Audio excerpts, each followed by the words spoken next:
So that's charcoal that made from wood? Yeah, charcoal is made from hardwoods such as oak and hickory.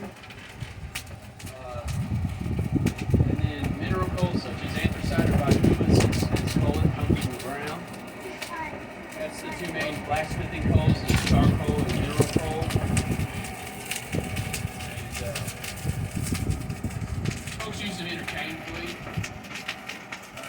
At least with this style of forge you would. When you first arrive someplace on the frontier, things are so heavily forested that even though this is a very coal-rich region, full of Cumberland coal, you typically have to make some charcoal first to deforest the area just a little bit. And then in the process of producing charcoal and clearing out an area, 9 times out of 10, you would expose some surface deposits of mineral coal that then would just be kind of shoveled right up. So folks kind of were able to use them as a cycle kind of like that. And then a little bit later in the 19th century, there's a couple things that happened. One, the steam shovel was invented, and it made actually getting coal incredibly economical compared to the labor and effort of making charcoal. And then folks also figured out how to build their forges different and how to build their fires different, to where they optimized and basically maximize the potential of coal, especially in the 1800s. This is kind of talking about the late 1700s, but in what we call the Industrial Revolution, you would see a shift to mainly just coal. But I kind of use both kind of interchangeably. Like I just added charcoal, that's a good eye, and then I also have mineral coal that I can add as well. It doesn't quite burn as clean, and I have to sometimes fish out the residue of the coal a little bit, what's called cleaners. But it burns at a slightly higher rate than the charcoal, so there's not a terrible trade-off, And then the stuff that burns a little slower burns really cleaner, so it has its own advantages too. So that's why I don't mind using coal and charcoal. What I'm working on right now is I've hammered out some rod, and off of this rod I'm making some colonial style coat hooks for the gift shops. You might see several kind of hook some items around here that have hook features on them. That's because I'm working on a batch to resupply gift shops inventory.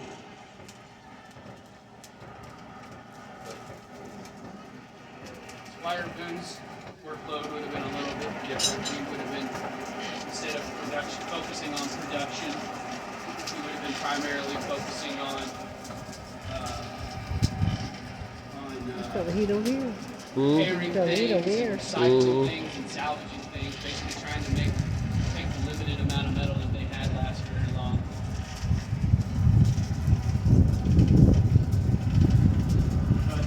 I recall Squire was one of Daniel's sons. One of his brothers, yeah. Squire Boone Sr. was Daniel Boone's father. Squire Boone Sr. wanted Daniel Boone to be a gunsmith, or to be a blacksmith. But Daniel, when he was a teenager, used to run away all the time and go sneak off and go hunting, and he never completed his blacksmith training. So Squire Boone Jr. being a little younger than Daniel, was basically forced to complete his apprenticeship after, because Daniel had never completed his. And so Squire Boone was trained in Pennsylvania, and by his cousin, who's a gunsmith. And then when Squire Boone graduated from his apprenticeship, when he entered his journeyman phase, he immediately journeyed out to the frontier where his brother Daniel was at, and started operating his shops on the edge of society, on the edge of civilization. And that's what made Squire Boone such an excellent choice to be the blacksmith out here at Fort Boonesboro. Hey, how are you doing? Good. I'm working on a colonial style coat hook. I'm going to start by forming a leaf-like shape, and then punching a hole in the leaf, and then trimming the leaf off, and then taking the remaining metal under the leaf and hammering that out to a coat hook feature. It's probably a little loud, I'm sorry.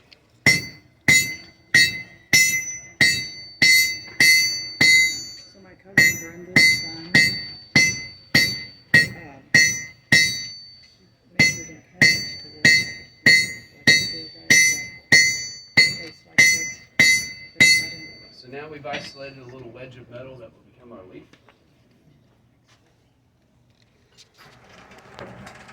Eardrums.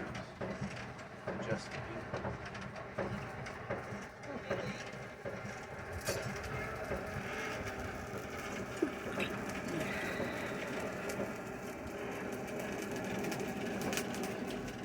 Go.